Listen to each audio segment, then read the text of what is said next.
عالسلامة. شكون فيكم يعرف الانتفاضة الكبيرة اللي عرفتها تونس في جانفي 1984 واللي خلت الحكومة تتراجع على قراراتها؟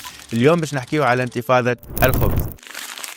في جانفي 1984 شهدت تونس لحظة تاريخية مهمة تعرفت بأحداث الخبز أو انتفاضة الخبز، على خلفية الزيادة اللي أقرتها حكومة محمد المزالي في سعر العجين، واللي باش يخلي سعر الخبز يتضاعف من 80 فرنك إلى 150 فرنك. خرجوا التوانسة للشارع في مظاهرات كبيرة واحتجاجات واسعة شملت كل ولايات البلاد. قرار الحكومة صدر في أواخر ديسمبر سنة 1983 وكان مقرر أنه باش يدخل حيز التنفيذ في جانفي 1984، لكن الاحتجاجات اللي بدات في الجنوب التونسي وتحديدا في دوس ثم في الحامة ثم شملت كل المدن التونسية كان عندها رأي آخر. ونهار 3 جانفي 1984 عرفت الانتفاضة أحداث دموية وماتوا عشرات الشهداء، الشيء اللي خلى الحكومة تعلن على حالة الطوارئ وحظر الجولات. لكن المظاهرات تواصلت والشعب لقى روحه وجها لوجه مع قوات الأمن العام والجيش الوطني، وتسارع الأحداث خلى التلامذة والطلبة يشاركوا في الاحتجاجات رغم العطلة القسرية اللي فرضتها عليهم الحكومة. ونهار 6 جانفي 1984 خرج الحبيب بورقيبة وأعلن تراجعه على الزيادات وقال كلمته الشهيرة: نرجع وين كنا قبل الزيادات. انتفاضة الخبز أو ملحمة الخبز والدم اللي مشى ضحيتها قرابة 100 شهيد وأكثر من 1000 جريح، اتأكد أن الشعوب وقت تقرر التغيير وتقرير مسيرها بيدها ما يوقف قدامها حتى شخص وما تكسر إرادتها حتى قوة.